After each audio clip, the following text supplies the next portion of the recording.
At the burning bush, God goes over to Moshe and says, Nakas b'nei Yisrael bo Eli, I've heard the tefillos of the Jewish people, v'gam ra'isi es lachatz asher Mitzrayim lochatzim osam, and I've seen the pressure that the Egyptians are placing on the Jewish people, therefore go to Paro, it's enough. What is it about this lachatz?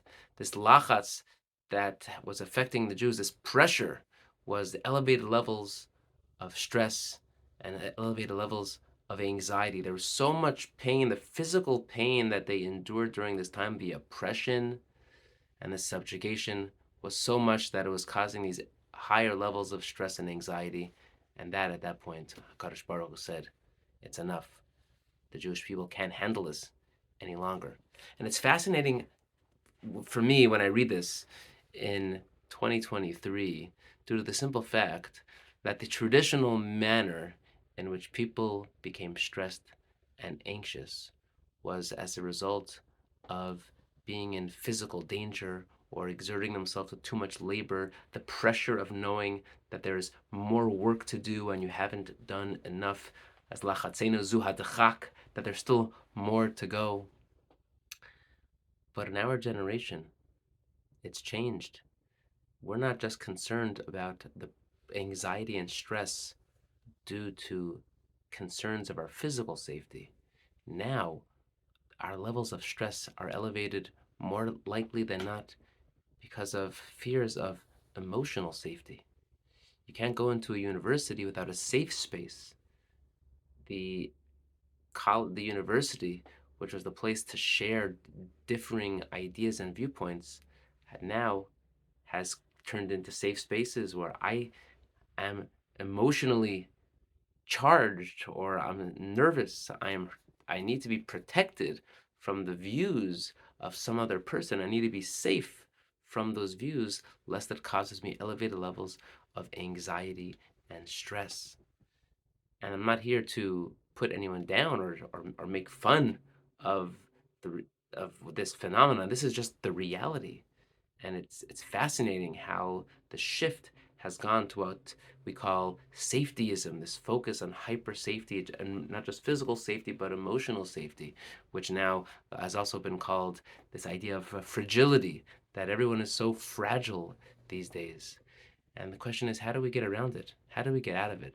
How do we reverse the tide so that we can become anti-fragile, to become people full of confidence, that the lachatz is not a lachatz which hurts us on an emotional level. It's not emotional safety that we're worried about, but back to the physical safety. And perhaps I saw a Japanese model of how to solve this problem. It's called a Shinrin-Yoku.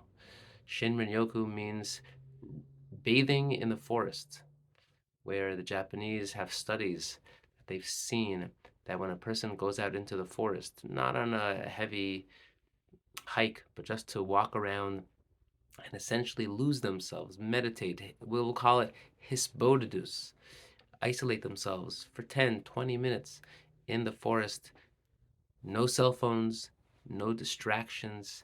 There is where you'll begin to see reduced levels of stress and anxiety, reduced heart issues, and there's so many health benefits just being around nature, seeing the life, feeling the life, smelling the life, using your senses to lose yourself within the world the beautiful world that we inhabit. And I think to a certain degree, as Jews, we have this. We have Shabbos. And yes, Shabbos is not necessarily in nature, but Shabbos is a place where we put away our cell phones, where we're able to focus on other things, to become more alert, acute, and aware of our surroundings. And that does give us a certain degree of lessening our anxiety and our stressors. We come to shul and we're able to focus on connection. There are many different ways where we can use the power of Shabbos as a form of Shinrin-Yoku, as a way to connect and keep ourselves safe emotionally, but healthy emotionally, and protect us from the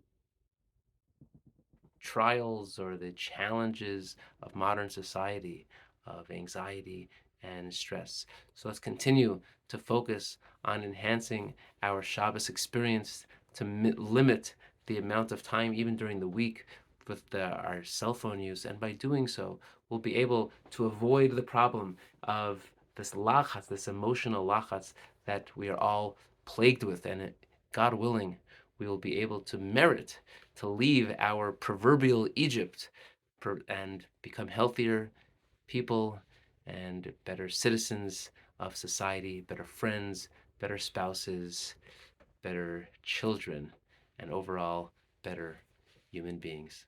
Have a wonderful Shabbos.